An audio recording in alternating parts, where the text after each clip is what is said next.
सबसे पहले अपना महेश्वर शिव गुरु के चरणों के प्रणाम करतानी, माता भगवती के चरणों के प्रणाम करतानी, साहब श्री हरिंद्रानंद के चरणों के प्रणाम करतानी, दीदी माँ नीलम के चरणों के प्रणाम करतानी। जितना स्थल पर गुरु भाई गुरु बहन आयल बने वहाँ लोग के चरणों में प्रणाम करतानी। अपना गुरु से पहले में दया मांगिले, कहले हे शिव रौरा हमार गुरु हई, हम रौर से हई, हमरा पर दया कर। ऐसा दया करी कि हमार मन दिल तन समझ जाओ कि रौरे हमार गुरु हई। जैसे हमार मनवा समझेले बनी वैसे हमारा घर परिवार के मन समझा दी है महादेव, रौर चेला चेलिन बन जाई सा। देखी दीदी, दूसरा सूत्र में जोड़े के जोड़ा के प्रयास करे के बाद तीसरा सूत्र में रुद्राक्ष माला से 108 अपना गुरु के चरण में प्रणाम करी ले। हम करी ले हे दीदी भैया, रउओ लोग के प्रयास करे लो जे करे के। जितना हमारा चैनल पर गुरु भाई गुरु बहन देखता लोग के चरणों में प्रणाम करतानी। देखी लो दीदी, साहब कितना सुंदर काम देले बानी। साहब के अदेशी कार्यक्रम हमनी के करे के बा, उहे के दिहल काम से हमनी के चले के बा, उहे के दिहल बाणी के हमनी के दोहरावे के बा। हर एक दीदी भैया के राह में भेटाता नहीं लो तो वहाँ लोग के कहे के सुने के प्रयास करे के बा। हमनी के कहे के बा हर एक दीदी भैया से जे हे दीदी भैया, हम शिव के गुरु बनैले बानी आ भगवान शिव के गुरु बनैले बानी। रउओ लोग मान जात के देखी लो, भगवान शिव हो सकी तो रउओ लोग को गुरु हो जाए 3 काम करे में लो तो।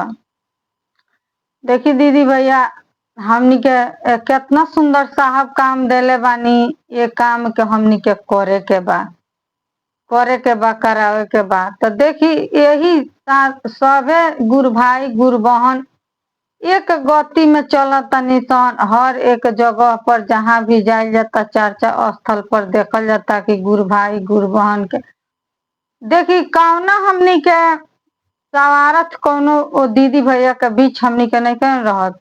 कहत इंसान एक गुरु बहन से प्रणाम करतरी तो कहतरी जे प्रणाम गुरु बहन, तो उन्हों से प्रणाम के आदेश मिलता। प्रणाम गुरु बहन, प्रणाम गुरु भाई, तो प्रणाम गुरु भाई। वो जगह पर कौनो हमनी के लालच लोभ नहीं खे। कौन लालच लोभ बा कि उनकरा के हम प्रणाम कैनी हाँ तो उ हमरा बेटवा के बियावा करा दिहन, तो धन दे दिहन, तो दौलत दे दिहन। उ प्रणाम हमनी के बेसवारत बा, उ जायज प्रणाम बा, उ जायज प्रणाम बा। हमनी के ऐसन चर्चा के माध्यम से साहब के आदेशी कार्यक्रम करे के बाद तो हर एक दीदी भैया के ताला मार के नहीं के रखे के। साहब हमनी के 3 गो काम देले बानी तो एकरा के हमनी के ताला मार के रखे के नहीं के। उ कहले बानी कि हम एक दूसरे के दिए तो जाकर तुम भी दूसरे से बताना।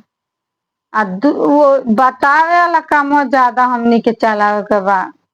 आ दीदी भैया प्रचार करे खातिर निकल गई लो तो देखी दीदी, साहब कितना सुंदर आदेश देले बानी कि साहब आदेश देले बानी कि हर एक दीदी भैया के दिल में उहे बात गूंजता आ कर रहल बानी लो, करा रहल बानी लो। तो हमनियों के देख के भी नकल से अकल होला। एक दिन कहीं नकले करते करते असल होख जाओ तो एकरा से बढ़िया कौन बढ़िया काम बा। ये जीवन के मुफ्त मिल जाई 3 काम से। अभी तो जो नून भात रिक्शा चलावे वाला आदमी बा उहो 3 काम क के हंस के जी सकता। साहब को ई आदेश कहनी कि नून भात खा के भी जौन जियत उहो खुशी के जिंदगी जी सकता 3 काम क के, 3 काम क के। ये कहले हमनी के शिव के गुरु मानी हरिंदर भैया के कहानवा ना, शिव के गुरु मानी दीदी के कहानवा ना। शिव गुरु बन जाइए जीवन के खेवैया, माने देखी नाई खे देम जिंदगी पार लाग जाई है न। तो आवे जाए के दुनिया के रीति बा। तो आवे जाए के दुनिया के रीति बोले बा, दुख सुख संगतिया दोनों जोड़ुआ भाई ह। तो आवे जाए के बाद दुनिया के रीति आ शिव गुरु से लगाली प्रीति। प्रीति जब शिव गुरु से लाग जाई तो जीवन के नैया पार हो जाई। तो साहेब के या दीदी के कहना मान लिया जाई, तब तो मान के वो राह में चलल जाई। वो राह में के कांटा एक हो चुने वाला नीलम दीदी बाड़ी, कहले न बाड़ी कि रो साचा दिल से गुरु काज करिए, मैं एक एक कांटे तुमको राह के कांटे चुन लूंगी। तो कहले बड़ी तो चुन ही के बा। तो हमनी के कह के देखल जाई तबे न देखल जाई एगो अगला दूसरा चुनत तानी कि नहीं चुनत। तो दीदी जहाँ तक हमारा आवाज जाता, भगवान शिव के गुरु नहीं लो बनेले तो मान जात के देखी लो कि भगवान शिव में कितना कीमत बा। शिव ही गुरु बन जाइए खेवैया, पार उतर जाई जीवन के नैया। शिव गुरु जब नाय के खे दियन तब पार उतर जाई जीवन के नाय। बड़ा ही जीवन के डोर कमजोर हो शिव के गुरु बना लो। जीवन के डोर कमजोर बा, शिव के गुरु बना के देखी कि मजबूत हो जाता कि ना।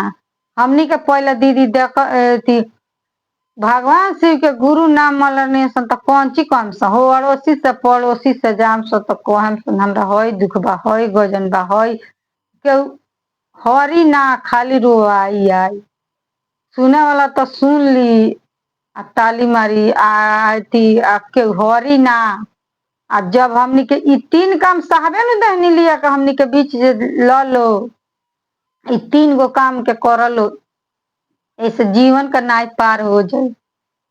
तो हमनी के जीवन के डोर कमजोर बाटे तो हमनी के ई तीन काम क के अपन जीवन के डोर मजबूत ना कर लिया जाए। जे हमनी के अपना महादेव से कहल जाई, महादेव से अपना कहल जाई, हे महादेव रौरा हमार गुरु हई, हमरा और शिष्या हई, हमरा पर दया करी। न मन ही नमः शिवा करी, टुकड़ा टुकड़ा में नमः शिवा करे के बा। ई ना जे थी नमः शिवाय करे बैठनी तहने से आलू आ गल है, टमाटर आ गल है, से कुछ आ गल है, से उलझन आ गल, तो ओइमे कुछ ना मिली, ओइमे कुछ ना मिली दीदी।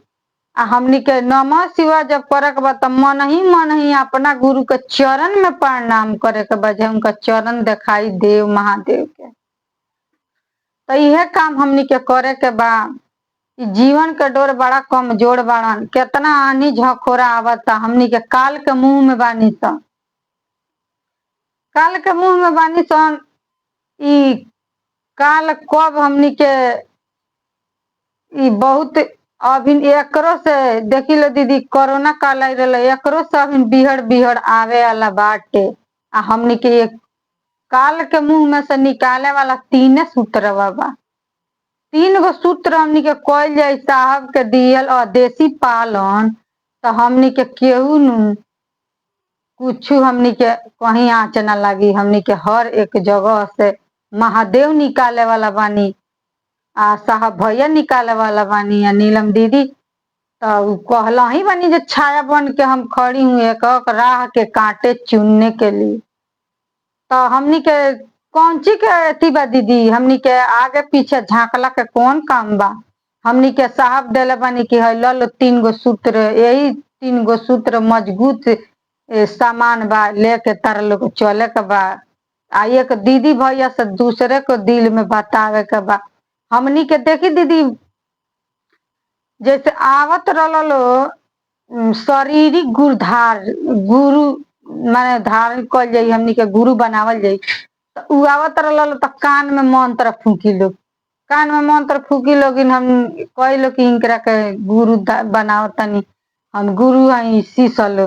तो उ कौन मंत्र फूकी लो कि सुनाई आधा नहीं सुनाई ना सुनाई। लेकिन एबरा हमनी के साहब कितना सुंदर तीन सूत्र दिले बानी, तो हर एक देश विदेश बिहार इंडिया कहीं जहाँ जाई तहाँ हमनी के ई तीन सूत्र गूंज रहल बा चारू दिशा में। हर एक जने बेल के पतैया पर शिव गुरु के नाम, उड़ता उड़ता पतैया गईले पश्चिम देशवा, आ मिलल हरिंदर भैया के हाथ है दीदी। माने उ पतई मिलल बा हरिंदर भैया के हाथ में, तो उलटी पलट जब देखले हरिंदर भैया करे लगनी गुरु पाड़ा नाम जी। तो गुरु के प्रणाम पहले मन ही माँ साहबे के न मिलल बा। साहब हमनी के देले बानी, यहाँ के दिहल काम अध्यक्ष हमनी के करतानी सन, तो हमनी के उहे बानी प्रथम गुरु। तो ई बताई दीदी कि हमनी के इहे काम 3 गो क के सुरक्षित रह जाई, तो हमनी के और दूसर काम कैले के का जरूरत बा। हमनी के खुशहाल जिंदगी यही से जिंदगी बावे, जिंदगी जियत सन, तो हमनी के दूसरा उलझन में पड़ला के का काम बा। साहबे के आदेश के पालन हमनी के ना कइल जाई। जे उ बेलके पतैया पर शिव गुरु के नाम, उड़ला उड़ला पतैया गईला नम लोड़ी, मिलल लीलम दीदी के हाथ, उलटी पलाटी जब देखे लीलम दीदी करे लगली गुरु पाड़ा नाम। बेलके पतैया पर शिव गुरु के नाम, सेहो पतई गईले उड़िया, उड़ला उड़ला पतैया गईले पश्चिम देशवा, मिलल गुरु भैया लोग के हाथ, उल्टी पलटी जब देखनी गुरु भैया लोग करे लगनी गुरु पाड़ा नाम। देखी दीदी गुरु प्रणाम करहू के बा, आ एक दूसरे गुरु भाई गुरु बहन से बताहू के बा। तो गुरु प्रणाम करे लगनी लो, तो चारू ओर हलचल मचल बा, महादेव के नाम गुजत कि न के गुजत, यूपी बिहार झारखंड जहाँ जाई तहाँ महादेव के नाम गूंज रहल बा, हर एक चारू दिशा में गुजता। कालो के काल भागी जाला हो जहाँ गुरु के बात होला, हर एक घर स्वर्ग से सुंदर हो जाई जहाँ गुरु के बात होखे लगी तहाँ, है ना। तो हमनी के इहे काम, जहाँ नमः शिवाय चले लगी तहाँ एकदम कालो के काल आईहन तो भाग ही के बा, ओइजा रुक ना सकी हन। हाँ, जे व्यक्ति के मन में चले लगी नमः शिवाय, तहाँ ना भूत प्रेत रुके लालू। साहब के कहल बाणी हटे कि ओइजा ना रुकिलो, आ ऐसा 3 गो मंत्र बाटे, आई हथियार साहब दे के आ गइल बानी कि जहाँ रहिलो तहाँ ठाठ से मंत्र के करियलो, 3 काम आ ठाठ से रहियलो। तो हमनी के जब साहब देले बानी तो हमनी के कइल जाई तब न कइल जाई, पावल जाई, ना कइल जाई तो कहाँ से पावल जाई। तो करे के कोशिश करे हमनी के करी लेसन दीदी भैया, रहो लोग करी लो। तो साहब कितना सुंदर बाणी देले बानी, साहब के मिलल बा, हमनी के दिशा दिशा में फैलैले बानी, हर एक दीदी भैया के दिल में उतार गई, एक प्रचार कनी, हर पर्ची छापवा के हर एक दीदी भैया के हाथ में, ओ बेरा कहाँ केकरा हाथ में ना गई रहे, हर एक दीदी भैया हाथ में पर्ची गई रहे। जे जानल से बूझल समझल से बूझ गई, अपना मन के निर्मल बना लिया। जे ना बूझल उ तो केहू कहे कि जे ना उतना समझदार है, उ कहे कि का ह ई पर्ची ह, एकरा के ले जाके गंगा जी में दहावल। तो जन्नी पाड़वा रसन जे ना समझे वाला है, उ हलुआ बना बना दहावल, आ जे समझे वाला रहे महादेव के 3 गो काम अपना लिहत। तो एबरा उ आदमी बहुत ऊंचा जगह पर चल गल बा, जे दावा दिए लुका कइल कुछ ना कइल। तो साहब कितना परिश्रम से उ पर्चिया के हर एक भैया दीदी के हाथ में देले, तो डाड़ी डाड़ी पाती पाती में एक आदमी के हाथ में आइल, तब न पर्चिया आइल। तो के जे इस्तेमाल कर लियल पर्ची के हर एक जगह पर, ओकर जीवन निर्मल हो गए। ओकर जिंदगी एबरा ले सफल कहाँ से कहाँ चल गए। आ जवन गुरु भाई गुरबान ना समझले रहनी लो, आ ना बुझनी लो जी का ह, ओकर जिंदगी एबरा झंडे बा अभी आदमी देखले बा। लेकिन अबो से समझे के प्रयास करी लो, जन गुरु भाई गुरु बहन के जबले समझ होला तबे से बुझ होला। एबरा कोई ना उतना पहले मानत रहल, जौना बेरा भैया सी बनैनी ये अपना बिहार में मधु से चर्चा कैनी, तो उ चर्चा में मात्र 13 गो लोग रहा। 13 गो लोग शीशिस्ता रहे, 13 गो शीशिस्ता से 13 करोड़ शीशिस्ता भइल बा। तो देखी दीदी भैया हर दिशा में चल, कहाँ जाता गुरु काज करे, कहाँ जाता गुरु काज करे। चली दीदी रहो गुरु काज में कितना सुंदर भाव बा, कितना सुंदर के काम बा कि हर एक दीदी भैया के मुंह से सुनल जाता। आ जहाँ कहल जाता तो साहब दीदी महादेव साहब भाई या नीलम दीदी जहाँ छाया बन के तहाँ घोषणा मिल जाता। हन महेश गुरु भाई के एगो हमनी के गुरु नाम के घोषणा कहीं सन कह तनी हमारा के नामो के घोषणा तो कह दे हुए, बड़ा सुंदर के काम कहुअल हो गए। नाम के घोषणा वहाँ के 3 काम कहल गए दे भैया दया मांगम चर्चा करम नमः शिवाय से प्रणाम करब, कितना सुंदर काम रहुआ मिल गई। अब देखी हर एक गुरु भाई के मन में चुआइसो बात वहाँ बतावे वाला आदमी नहीं थे, लेकिन हमनी के जी पूछे के हर एक दीदी भैया से पूछियो के बना सकता नहीं सन।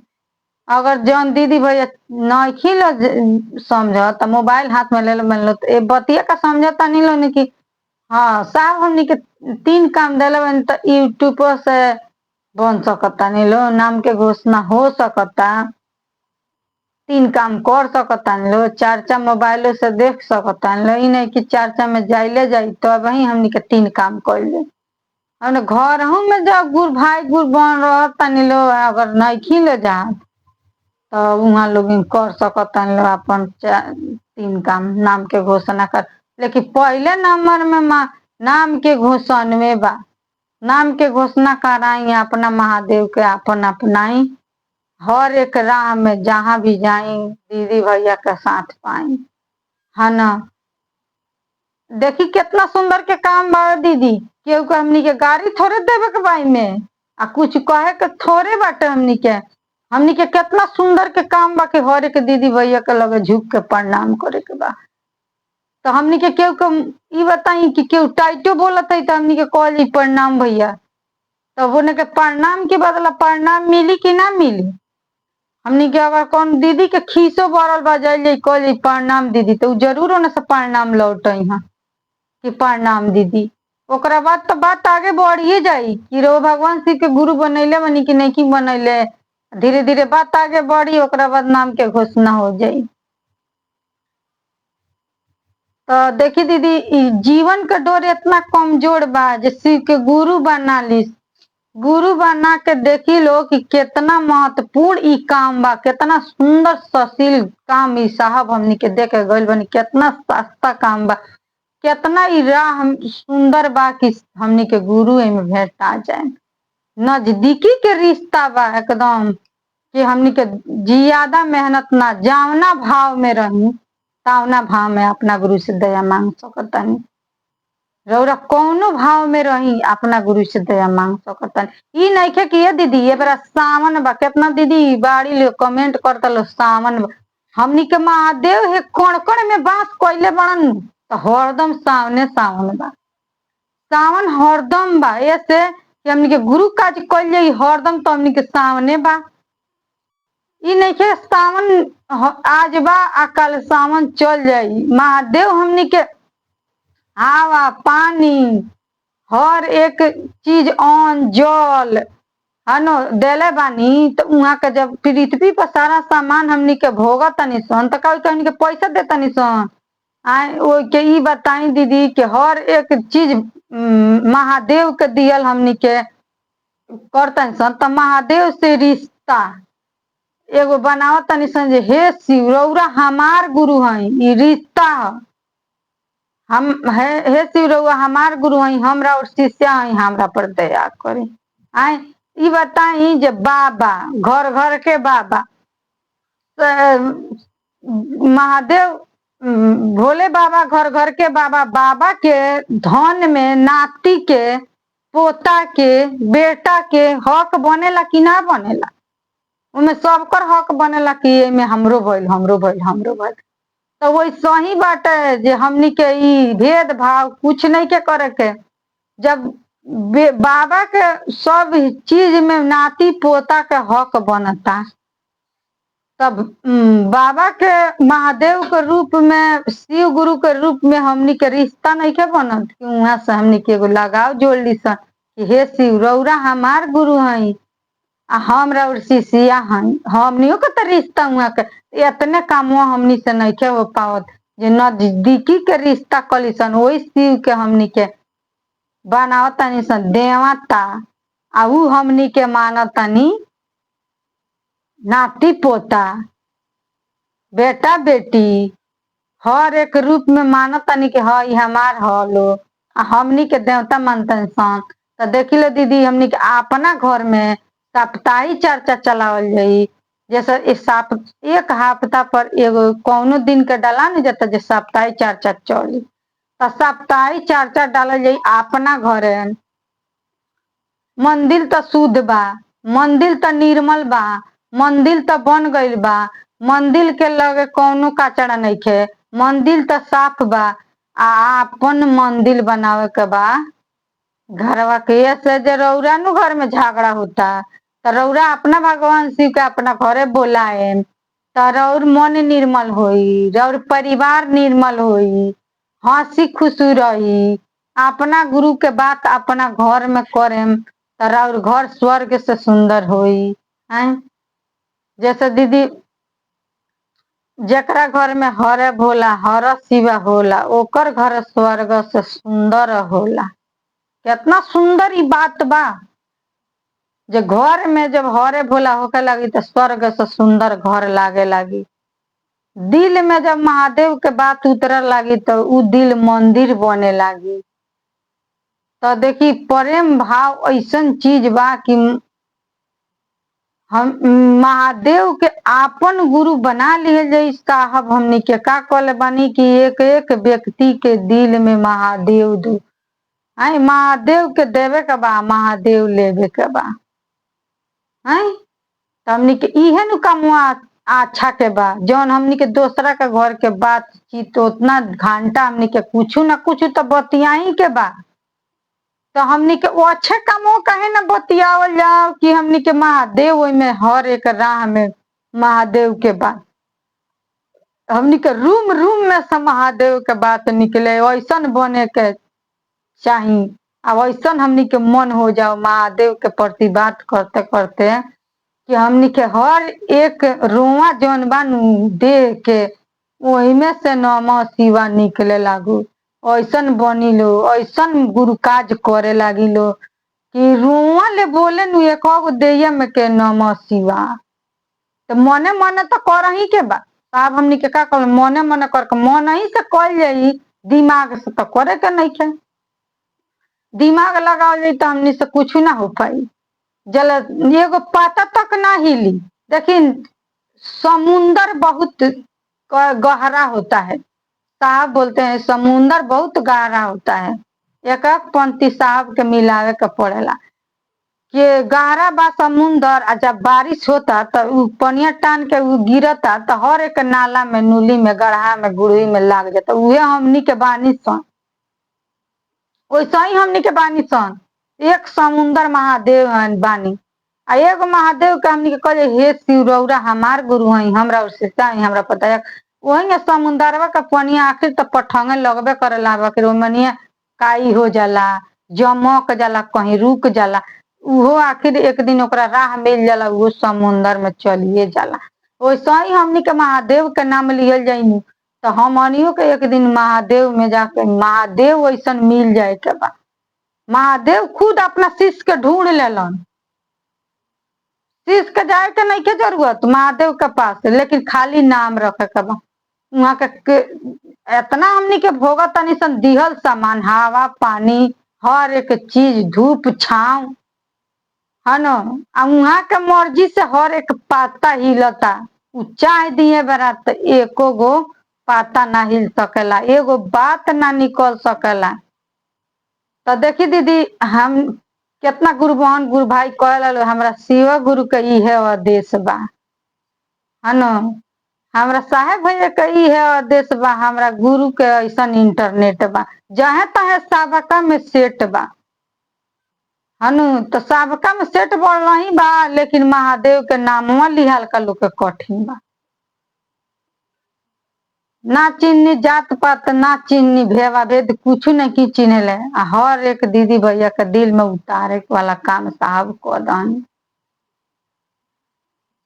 तो इ उतार ही वाला कामवा हर एक भैया देखे गइल बनी। हर एक जहाँ बैठी जहाँ रही तहाँ कहीं हे अपना गुरु के बात करी। अपना गुरु के बात करे में हमनी के का लागल बा।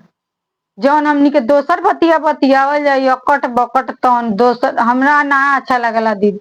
जहाँ रही अपना गुरु के बात करी ले, हमरा गुरु के बातें अच्छा लगेला। हम जब तक सूझ तब से बूझ, जब सही समझ में आइल बा जे महादेव के हमनी के काम हमनी के बढ़िया ही मिल गइल बा, यही में हमनी के फायदा बा। हमनी के दोसर काम से फायदा नहीं होता। इहे काम करे के बा, ये काम से मनवा निर्मलो हो जाई। अब फिर जन्म जन्म लेम तो हे महादेव तू ही मिलब, ऐसा हमारा मनवा के रूम रूम बना दो जे ई जहाँ से न तहाँ से महादेव के नाम गूंजो, महादेव के नाम बोलो, नमः शिवाय निकलो है न। तो एथी कितना सुंदर ई काम बा, बहुत सुंदर बा। स्वर्ग से सुंदर सपने से प्यारा हे अपना घर द्वार। तो यही है स्वर्ग से सुंदर सपनों से प्यारा हमनी के महादेव हर एक चीज से प्यारा वहाँ का बात लागता। आए हर एक क्षण क्षण में महादेव, पल पल में महादेव, हर एक जगह पर महादेव। हर एक दीदी भैया से रुकतन तहु महादेव के बात करी है न। महादेव के नाम में बहुत शक्ति ताकत बा दीदी। बनलो काम बनल बिगड़ल काम बा तौन बन भी सकता, लेकिन एमे महादेव के बात रहे के चाहिए। महादेव के बात चलाएम तो ई वही बतिया के उ बतिया के कहे के नहीं के कि हमारा बिगड़ल बा बन जाए के चाहिए। ई ना खाली कहीं कि हे शिव रउआ हमार गुरु हई, हमरा और शिष्य हई, हमरा पर दया कर। दयवे मांगला में सब बन जाई। हंसत खेलत परिवार रही हरदम। रउरा कितना दुख में बानी आ हई मन बाड़े तो हंसत रही ऐसे जे महादेव के बाते में ऐसा शक्ति बा कि ओमे रउआ भूला के हंसत खेलत जिंदगी कट जाई है न। तो इहे हमनी के काम करे के बाटे, हमनी के दया मांगे के बा, चर्चा करे के बा, नमः शिवाय से प्रणाम करे के बा, अपना